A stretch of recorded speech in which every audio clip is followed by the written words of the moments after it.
हरे कृष्णा। तो आज हम 13, 14 और 15 चैप्टर 4 के इन श्लोकों को समझेंगे। चातुर्वर्ण्यं मया सृष्टं गुणकर्म विभागशः तस्य कर्तारमपि मां विद्धि अकर्तारम अव्ययम्। यहाँ भगवान कह रहे हैं चातुर्वर्ण्यम मया सृष्टम, ये जो 4 वर्ण हैं वो मैंने बनाए।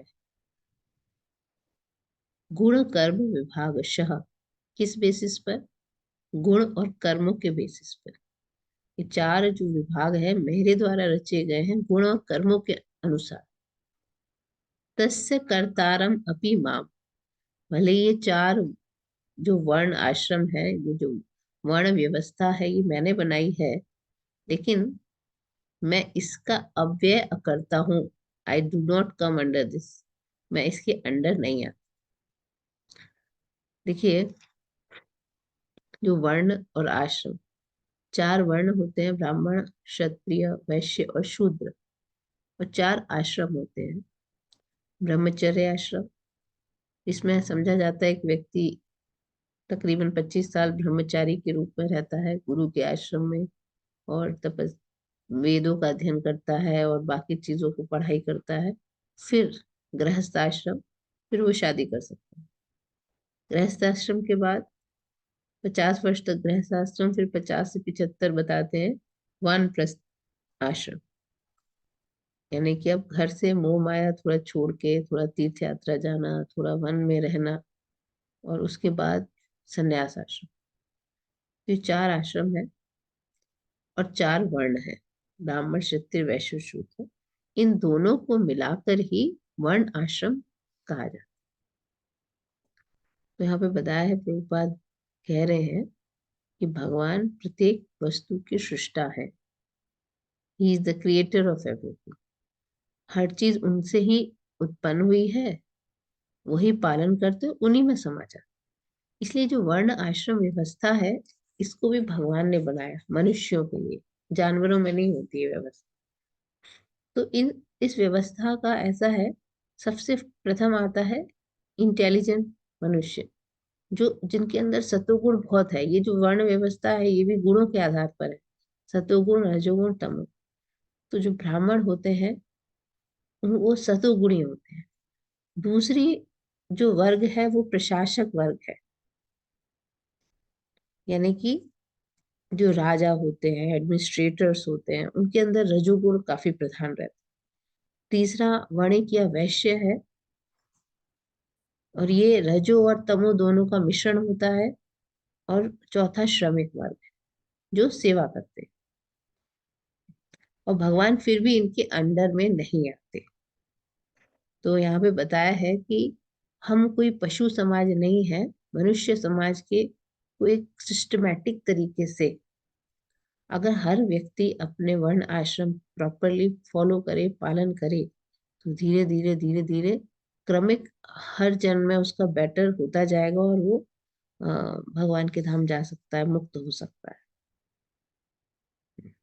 अब एक चीज और यहाँ बता रहे हैं प्रभुपाद, किसी व्यक्ति विशेष की किसी कार्य के प्रति प्रवृत्ति का निर्धारण उसके द्वारा अर्जित प्रकृति के गुणों द्वारा किया जाता है। आपने प्रकृति के किन गुणों को एक्वायर किया है? क्या आपके अंदर सत्वगुण ज्यादा है तो आप ब्राह्मण हैं। और गुणों के अनुसार जीवन का लक्षण एक्चुअली 18वें अध्याय में दिया है, प्रभुपाद समझा रहे हैं। अगर आप ये जानना चाहते हैं कि ब्राह्मण किसे कहते हैं, वैश्य किसे कहते हैं, शूद्र किसे कहते हैं, क्षत्रिय किसे कहते हैं, तो 18वें चैप्टर में दिया। लेकिन एक जो भक्त होता है, वैष्णव होता है, वो ब्राह्मण से भी ऊपर स्तर का होता है। ब्राह्मणों को सबसे ऊपर माना गया है, लेकिन वैष्णव उनसे ऊपर इसलिए होता है क्योंकि ब्राह्मणों को ब्रह्म का ज्ञान होता है, ब्रह्म जानाति इति ब्राह्मणा। तो परम सत्य के विषय में ज्ञान होता है, लेकिन वो ज्यादातर भगवान के निर्विशेष रूप, यानी जो ब्रह्म ज्योति है, इसमें भगवान का पर्सनल स्वरूप नहीं है, लाइट की तरह है, उसको ही प्राप्त कर पाते हैं। लेकिन जो मनुष्य ब्राह्मण के सीमित ज्ञान को लांघकर भगवान का असली समझ पाए, तो वहां तक पहुंच पाता है। वैष्णव होता है। तो अब हम इसमें देखेंगे, मैं आपको बताती हूँ इन चार व्यवस्थाओं के बारे में। 18वें चैप्टर में क्या कहा गया है। तो 18वें चैप्टर के 41वें श्लोक, 41 श्लोक संख्या में ब्राह्मणों के गुण बताए गए हैं, 42 में। ठीक है। शमो दम तपः शौचम शांतिम आर्जवमेव च ज्ञानम विज्ञानम आस्तिक्यम ब्रह्म कर्म स्वभावजम। देखिए, सिर्फ सरनेम होने से हम ब्राह्मण नहीं बन सकते या क्षत्रिय नहीं बन सकते। शर्मा है, उपाध्याय है, पाठक है, तो हम ब्राह्मण हो गए। चौहान जी हैं तो हम क्षत्रिय हो गए। इस प्रकार से गुप्ता जी हैं तो बनिया हो गए। नहीं, उनके गुण होते हैं। तो ब्राह्मण के गुण बताए हैं शम, पीसफुल। फिर दम, दम का मतलब होता है इंद्रियों पे कंट्रोल, सेल्फ कंट्रोल। शम और दम का मतलब होता है सेल्फ कंट्रोल। जिसका अपने इंद्रियों पे, मन पे कंट्रोल है, वो पीसफुल रहेगा। तो शम का मतलब पीसफुल यानी कि मन पे कंट्रोल, और फिर इंद्रियों पे कंट्रोल होता है। शौचम, हम्म, श- तपह, तपह माने वो तप करने से डरता नहीं है। यानी कि अगर माघ मास में सुबह उठ के नहाना होगा, इतनी ठंड होती है तो भी नहाएगा, वो डरता नहीं है तपस्या करने से। शौचम यानी कि क्लीनिनेस, अंदर और बाहर दोनों की क्लीनिनेस, 3 बार स्नान करेगा, गायत्री मंत्र का पाठ करेगा। फिर शांति यानी टॉलरेंस, आर्जवम यानी कि ऑनेस्टी। फिर ऑनेस्टी माने ईमानदारी। फिर ज्ञान यानी नॉलेज। फिर विज्ञान, विज्ञान माने रियलाइज नॉलेज। ठीक है। फिर आस्तिक्यम यानी कि भगवान में पूर्ण विश्वास होना। तो ये बताया है ब्रह्म कर्म स्वभाव, ये ब्राह्मणों के स्वाभाविक गुण हैं। क्षत्रियों के हैं शौर्य, तेज, धृति, दाक्ष्य। इसका मतलब होता है युद्ध, अपल, युद्ध में अपलायन, वैसे युद्ध छोड़ के भागते नहीं है क्षत्रिय। शौर्य, तेज होता है, दान देते हैं, ईश्वर भाव होता है। तो सबकी रक्षा करना, एक क्षत्रिय है अगर, यानी एडमिनिस्ट्रेटर है, आपका राजा है, प्रधानमंत्री है, मुख्यमंत्री है, हमारी सेना है, वो छोड़ के नहीं भाग सकते। ये क्षत्रियो का गुण नहीं है। तो कोई अगर, सरनेम तो शर्मा जी है लेकिन है आर्मी में और बहुत स्ट्रांग उनकी फीलिंग है क्षत्रिय वाली, तो फिर वो क्षत्रिय है, फिर वो ब्राह्मण नहीं है। ऐसे ही कृषि, गोरक्षा और व्यापार करना, वाणिज्य, वैश्य कर्म स्वभावजम, 44 श्लोक में। यानी कि जो लोग कृषि करते हैं, गौ रक्षा करते हैं, गाय का पालन करते हैं, ये सब जो है वैश्यों के कर्म है। और जो तीनों वर्णों की सेवा करते हैं, वो शूद्र के कर्म। यहाँ पर सरनेम से शूद्र नहीं होता, और शूद्र को अनटचेबल कभी नहीं था हमारे। शूद्र वो होते हैं जो 3 वर्णों की सेवा करते। तो लिखा है कलौ शूद्र संभवा, कलयुग में सभी शूद्र हैं। क्यों सभी शूद्र हैं? क्योंकि सभी लोग क्या करते हैं, सभी लोग जॉब करते हैं और उनको तनख्वाह मिलती है। तो ब्राह्मण तो तनख्वाह लेता नहीं था। ठीक है। ब्राह्मण के कर्म होते हैं यजन, याजन, पठन पाठन, दान और प्रतिग्रह।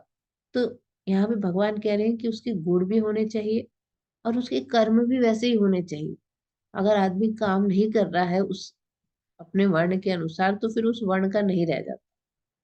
तो ये जो वर्ण व्यवस्था है, जाति व्यवस्था नहीं थी। यहाँ पे जैसे ब्राह्मण है उसको सिर के समान माना है, जो असली ब्राह्मण है। तो हम देखेंगे महाभारत में की एक कथा मैं आप लोगों को बताती हूँ। मेरे पास महाभारत की बुक है, उसमें वन पर्व है।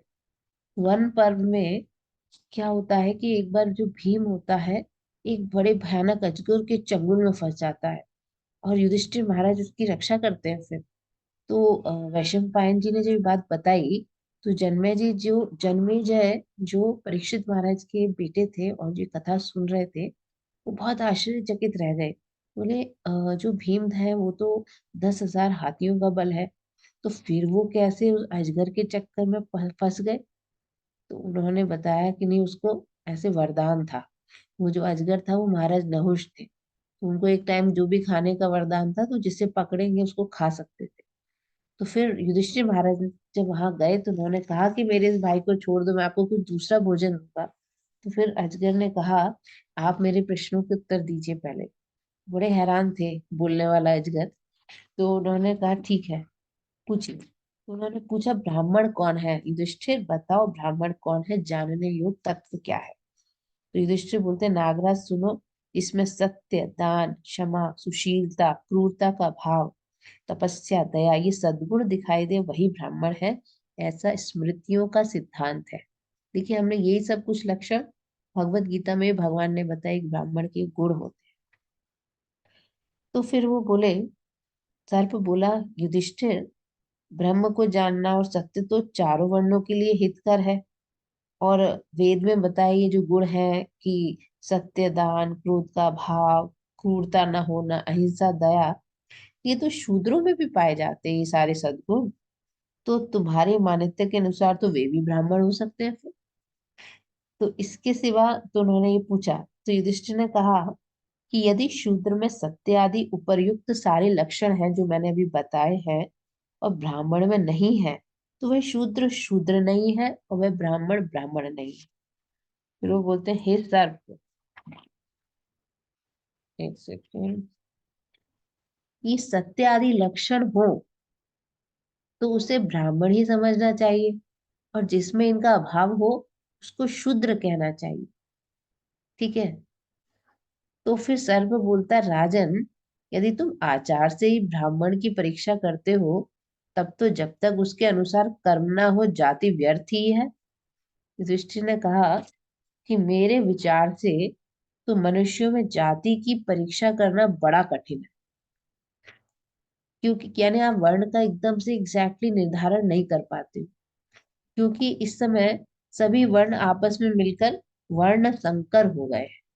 कोई किसी भी वर्ण, यानी आपका जैसा स्वभाव है, अगर किसी का स्वभाव है क्षत्रिय वाला, उसने शादी ऐसी स्त्री से की है जिसका स्वभाव नहीं है क्षत्रिय वाला, उसका अलग टाइप का स्वभाव और कर्म है उसके, तो उनके जो बच्चे होंगे वो बहुत मिक्स मैच होंगे। ठीक है। तो धीरे धीरे युधिष्ठिर महाराज क्या कह रहे हैं कि सभी वर्ण आपस में संकर यानी मिश्रण हो गया है। सभी मनुष्य सभी जाति की स्त्रियों से संतान उत्पन्न कर रहे हैं, एक से ही दिखते हैं। तो श्रुति जाति का निश्चय न होने के कारण जो हम लोग यज्ञ कर रहे हैं ऐसा सामान्य रूप से निर्देश देती है। तो इसमें बताया है कि इसमें ब्राह्मण के साथ कोई विशेषण नहीं लगाया गया, इसलिए जो तत्वदर्शी विद्वान है वो शील सदाचार को प्रधानता देते हैं। जब बालक जन्म लेता है तो उसका नाल छेदन से पहले उसका जातकर्म संस्कार किया जाता है, और जब तक बालक का संस्कार करके उसे वेद का स्वाध्याय न कराया जाए तब तक वह शूद्र के समान है। जब तक बालक का संस्कार करके उसे वेद का स्वाध्याय न कराया जाए तब तक तो शूद्र के समान है। और अगर जाति विषय संदेह होने पर स्वयंभू मनु ने यही निर्णय किया है। और यदि उसका वेदाध्ययन उसने किया, संस्कार भी हुआ, और फिर भी उसमें शील सदाचार नहीं आया, तो उसमें प्रबल वर्ण संकटता है। यानी उसे ब्राह्मण फिर नहीं माने। तो यहाँ पर हमने देखा कि क्योंकि हम लोग शास्त्रों को पढ़ते नहीं है, इसलिए हमें कुछ नहीं पता है कि कहाँ पे क्या समझाया जा रहा है। तो यहाँ पे खुद जो आजकल बहुत ज्यादा चल रहा है, तो जो हमारे पुराने जमाने में व्यवस्था थी कई हजार साल पहले, वो जो वर्ण व्यवस्था थी वो गुण और कर्मों के अनुसार थी। एक ब्राह्मण ब्राह्मण के ही कर्म करता है, एक क्षत्रिय क्षत्रिय के कर्म करेगा। यानी कि जिसका जैसा गुण होगा और स्वभाव होगा वो वैसे ही होता है। ऐसा नहीं है कि सिर्फ और लेकिन बहुत पॉसिबिलिटी है कि जो ब्राह्मण है उसके पुत्र जो है ब्राह्मण ही हो, क्योंकि वो उनको बचपन से वैसे ही संस्कार देगा, वो वैसे ही कर्म करेगा। वो जाके युद्ध में लड़ने भी नहीं जाएगा, उसका गुण वैसे नहीं होंगे। इसलिए जो चार वर्ण है ये गुण और स्वभाव से है। भगवान ऐसा होता तो बोलते जन्म, भगवान ने जन्म नहीं बोला है, गुण और स्वभाव, कर्म से, गुण से और कर्म से। वो किस गुण में है? वो सतोगुण में है, रजोगुण में है, रजोगुण और तमोगुण के मिश्रण में है, या वो तमोगुण में। तो क्योंकि कलयुग में आजकल सभी शूद्र की ही तरह हो गए। अब देखिए हमारे कॉलेजेस में, स्कूल्स में जो पढ़ाई होती है, उसका एक ही उद्देश्य होता है, पैसा कमाना। नौकरी करेंगे, पैसा कमाएंगे। उनमें से कुछ लोग अपना खुद का बिजनेस चलाते हैं, उनको वैश्य समझ सकते हैं हम लोग, कि भाई अपना धंधा वाणिज्य कर रहे हैं। लेकिन सिर्फ इन दो ही लोगों की ट्रेनिंग दी जाती है, या तो आप शूद्र बनिए या वैश्य बनिए। ना मिलिट्री की ट्रेनिंग टाइप नहीं होती है। अगर कोई ज्वाइन करता है आर्मी, वहां उसको ट्रेनिंग दी जाती है। और ब्राह्मण की तो कहीं ट्रेनिंग है ही नहीं। तो यहाँ पे यही बताया है। तो हम अगले श्लोक पर जाएंगे। न माम कर्माणि लिम्पन्ति न मे कर्म फले स्पृहा इति माम योऽभिजानाति कर्म भिन्न न स बध्यते। कर्म भी न स बध्यते। यहाँ पे भगवान कह रहे हैं, न माम कर्माणि, मेरे पे किसी कर्म का प्रभाव नहीं पड़ता। और मैं कर्म फल की मैं स्पृहा यानी कामना भी नहीं करता। और जो इति माम यो अभिजानाति, जो मेरे संबंध में सत्य को जानता है, कर्म भी न सबध्यते, वो भी कर्मों के बंधन में कभी नहीं बंधा। देखिए, अब ये मैं कुछ आज आपको इसमें रिलेटेड और भी बातें बताऊंगी। प्रभुपाद ने यहाँ पे पहले समझाया है कि जो जैसे राजा होता है, a king can do no wrong. एक राजा कभी गलत नहीं हो सकता। इसलिए जो राज्य के नियम है वो राजा पे लागू नहीं होते। जैसे भगवान है ना, उन्होंने ये सारी व्यवस्था बनाई। अब भगवान ने से पहले, इस श्लोक से पहले बताया ये चातुर्वर्ण है। लेकिन भगवान यहाँ साफ साफ कहते हैं कि मैं इनके अंडर नहीं आता हूँ। ब्रह्मा भगवान ना तो ब्राह्मण है, ना क्षत्रिय, ना वैश्य, ना शूद्र। भगवान इन सबसे ऊपर उठ के हैं। उन्होंने ये व्यवस्था बनाई। ये तीनों गुण, सत्वगुण, रजोगुण, तमोगुण, उनके अंडर आते। लेकिन हम जीवात्मा है, हम इस कर्मों से बंधी रहती है। हम दिखाना चाहते हैं कि हम मालिक हैं। तो इसका मतलब यही है कि जैसे कोई, यहाँ पे बता रहे हैं प्रभुपाद, कि कोई बड़ी ऑर्गेनाइजेशन है, भाई उसने आपको काम दिया करने के लिए, आप काम करो। लेकिन अब अच्छे काम करते हो, बुरे करते हो, यानी आप अपनी पर्सनल लाइफ में क्या करते हो, but that organization is not responsible. वो कर्मचारी ही अपने लिए खुद रिस्पॉन्सिबल। तो यहाँ पे यही है, इंद्रिय तृप्ति के बारे में बताया है। तो यहाँ पर ये भी लिख रहे हैं कि भाई कोई अगर अफसर है बहुत ऊंचा, तो वो कर्मचारियों जैसा निम्न स्तर का सुख नहीं चाहेगा। भगवान कहाँ रहते हैं? अपने धाम में रहते हैं। वो स्वर्ग वगैरह के देवता तो सब उनके द्वारा नियुक्त किए हुए सेवक हैं। ठीक है। अब एक चीज और प्रभुपाद लिख रहे हैं कि जो कोई पृथ्वी पर उगने वाली विभिन्न वनस्पतियों के उगने के लिए वर्षा उत्तरदायी नहीं है। यद्यपि वर्षा के बिना वनस्पति नहीं उग सकती। इस लाइन का क्या मतलब है कि अगर, देखिए, आपने जो बीज डाला है वही फसल उगेगी। इसमें बारिश का दोष नहीं है। ठीक है। लेकिन अगर बारिश नहीं हुई तो फसल नहीं उग सकती। बारिश अगर नहीं हुई तो फसल तो पक्का नहीं उगेगी। ठीक है। तो लेकिन बारिश तो है, भगवान क्या करते हैं, आपके लिए व्यवस्था करते हैं। आपको ये उन्होंने संसार बना के दे दिया, बारिश भी दी, सब दिया, है ना। अब आपने जो फसल बोई वही उगी। यानी कि मनुष्य जो है, भगवान ने फैसिलिटी दी है, यहाँ सब बना दिया सिस्टम। अब आप मनुष्य हुए, अब आप अपने कर्मों के खुद उत्तरदायित्व हो। ऐसे आप बोल नहीं सकते कि आपने हमें फिर क्यों बनाया, इस संसार में क्यों भेजा, आप मेरे संग अच्छा क्यों नहीं हो रहा है, क्योंकि आपने पिछले जन्मों में अच्छा नहीं किया। तो उसी प्रकार से, जो अगर मान लीजिए कहीं आम का पेड़ उग रहा है, कहीं बबूल का, तो बबूल का पेड़ नहीं बोल सकता, या लोग नहीं बोल सकते कि हाँ बबूल का क्यों होगा, ये बारिश इज रिस्पॉन्सिबल है। नो, वो तो एक फैसिलिटी, बिना उसके कुछ भी नहीं उगेगा, ना आम ना बबूल। ठीक है। तो ये बताया है। फिर भगवान यहाँ प्रभुपाद समझा रहे हैं, वैदिक स्मृति में है, निमित्त मात्रेम वासो सृज्यानाम संग सर्ग कर्मणि, कि ये जो भौतिक सृष्टि है के लिए भगवान ही परम कारण तो है एक्चुअल में। फर्स्ट कारण भगवान है, लेकिन सेकेंडरी ब्रह्मा जी होते हैं। ब्रह्मा जी के अंडर में दे देते हैं कि आप करो। ठीक है। प्रकृति तो यहाँ पे ये बताया है कि बहुत सारी जातियां हैं। कोई देव है, मनुष्य है, निम्न जीव जंतु है। ये सब अपने पूर्व जन्म के शुभ और अशुभ फल भोग रहे हैं। कुछ अच्छा भोग रहे हैं, कुछ बेकार भोग रहे हैं। तो भगवान ने उनकी इच्छाओं को पूर्ति करने के लिए सिर्फ ये मतलब उन्होंने एक व्यवस्था दी है, ये संसार बना दिया। यहाँ पे आपको खाने पीने को दिया, आप बीज बोओगे फसल उगेगी आप खाओ। अब पाकिस्तान में इस समय बहुत मारा मारी हो रहा है कि कह सुनने में आ रहा है कि वहाँ गेहूं नहीं है, आटा नहीं है, सब्जियां नहीं है, महंगी हो रही। क्वेश्चन ये है कि इतनी जमीन है, आपने सिर्फ फैक्ट्री और मकान बनाए हैं, उन जमीनों पे आप अन्न उगाइए ना।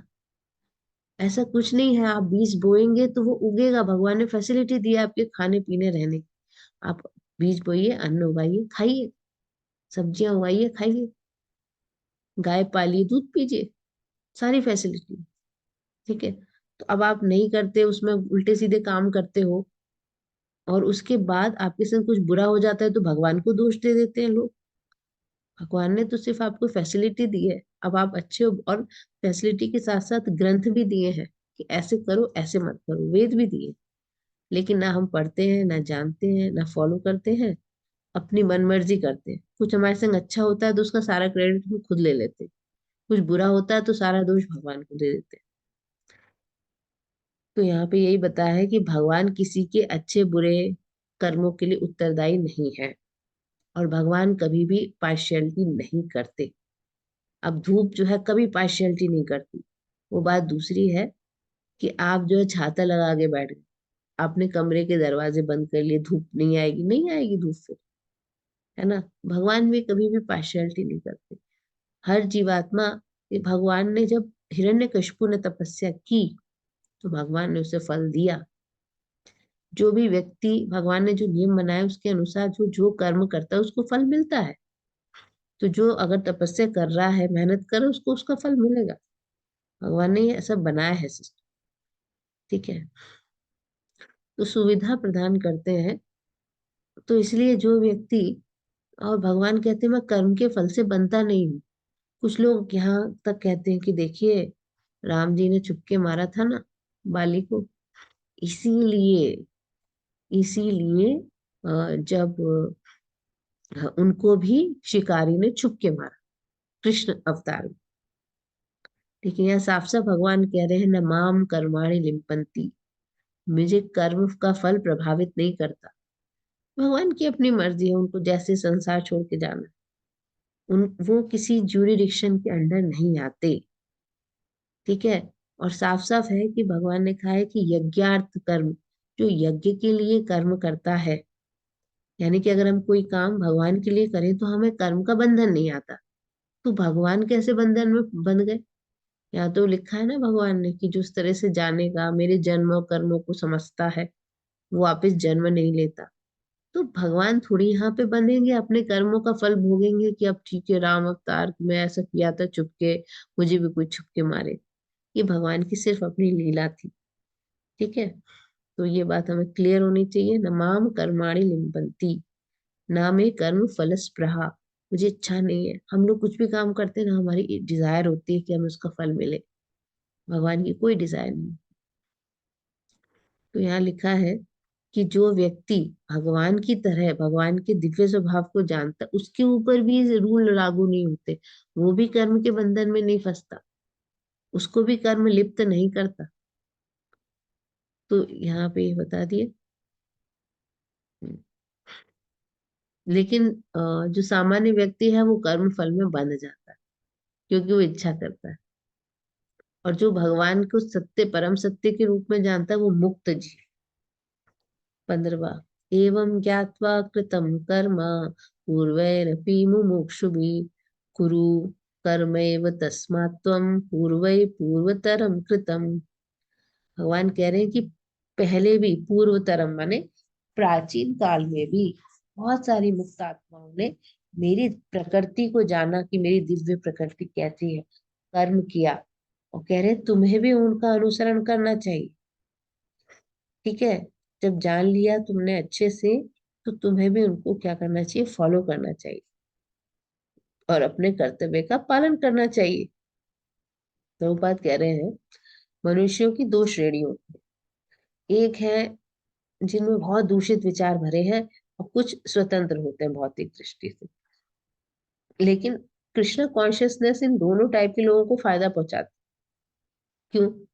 हम सबके मन में दूषित विचार भरे पड़े हैं, नो डाउट, है ना। काम, क्रोध, लोभ, मद, मोह, ईर्ष्या, सब भरा पड़ा है। तो जो जिनके मन में भरा पड़ा है, तो उन्हें भक्ति के अनुष्ठानों का पालन करना चाहिए, है ना। भक्ति के नियमों का पालन करके क्रमिक रूप से, मतलब स्लोली ग्रेजुअली क्या करना चाहिए, शुद्धिकरण के लिए, अपने इस मन की शुद्धि के लिए क्या करना चाहिए, कृष्णा कॉन्शियसनेस को एक्सेप्ट करना चाहिए। दूसरे वो लोग हैं जिनका मन ऑलरेडी शुद्ध हो चुका है, जो शुद्ध भक्त है। तो हम एक, है ना, शुद्ध भक्त क्या करते हैं, तो वो और उनको आनंद आता है, ठीक है। तो वो लोग फिर भी, जो शुद्ध भक्त हैं, जिनके हृदय से सब निकल चुका है, फिर भी वो उन विधि विधानों का पालन करते हैं। जैसे कि कुछ विधि विधान है, भाई सुबह जल्दी उठो, 16 माला का जप करो, और कृष्ण प्रसाद खाएं, और बुक रीडिंग करें, बहुत सारी चीजें हैं। उससे धीरे धीरे हम शुद्ध होते हैं, इसको वैदिक भक्ति कहते हैं। लेकिन जो राग के स्तर पे होते हैं, रागानुगा भक्ति करते हैं, और भगवान के प्रति प्रेम उनको है, और उनके जो है अनर्थ जा चुके हैं, फिर भी वो लोग विधि विधानों का पालन करते हैं। क्यों? सिर्फ लोगों को अनुसरण कराने के लिए। नहीं तो लोग कहेंगे अच्छा वो भी तो नहीं कर रहा, वो नहीं समझ पाएंगे कि उसका स्टैंडर्ड ऊपर उठ गया है भक्ति में। तो वो इसलिए, ताकि जो बड़े भक्त भी पालन करते, महाजन भी करते हैं, जैसे जनक महाराज वगैरह थे, उन्होंने भी किया। क्यों? ताकि लोग उनका अनुसरण कर सके। तो यहाँ पे लिखा है, कोई मूर्ख है या कृष्ण कॉन्शियस में नया नया आया है, वो पूरा ज्ञान प्राप्त किए बिना कार्य से विरत होना चाहता। कई लोग कहते हैं अब हम क्या साधु बन जाते हैं, कहीं अकेले चुपचाप भजन करेंगे, क्योंकि उन्हें चैंटिंग में मान लो आनंद आ रहा है। लेकिन वो ये नहीं जानते कि अभी आपको यही रहना है, नियम का पालन करना है। ऐसे अकेले बाबा जी बन के नहीं भजन हो सकता, क्योंकि अभी आप पूर्ण रूप से शुद्ध नहीं हुए हैं। तो यहाँ पे यही है कि अर्जुन क्योंकि यहाँ युद्ध से भागना चाह रहा था, तो भगवान ने कहा नहीं, दिस इज नॉट इम्पोर्टेंट। आप युद्ध से नहीं भाग सकते, पहले आप जानो कर्म क्या है। यानी आप कृष्णा कॉन्शियस से विमुख होकर एकांत में बैठ के प्रदर्शनी करने से सिर्फ चीप पब्लिसिटी मिलती है, ऐसा प्रभुपाद कहते हैं। तो उन्होंने यहाँ पे यही बता रहे हैं कि वो कहते हैं कि देखो, मैंने ये गीता का ज्ञान सूर्यदेव को दिया था। He is my obviously disciple, शिष्य है मेरे। और सूर्यदेव कितने लाखों सालों से काम कर रहे हैं, भगवान ने कह दिया तो बस वो एक चक्कर में घूम रहे हैं, घूम रहे हैं, घूम रहे हैं। तो यहाँ पर और पूर्ववर्ती सबके बारे में बता रहे हैं। अब बाकी का हम बाद में पढ़ेंगे। हरे कृष्ण।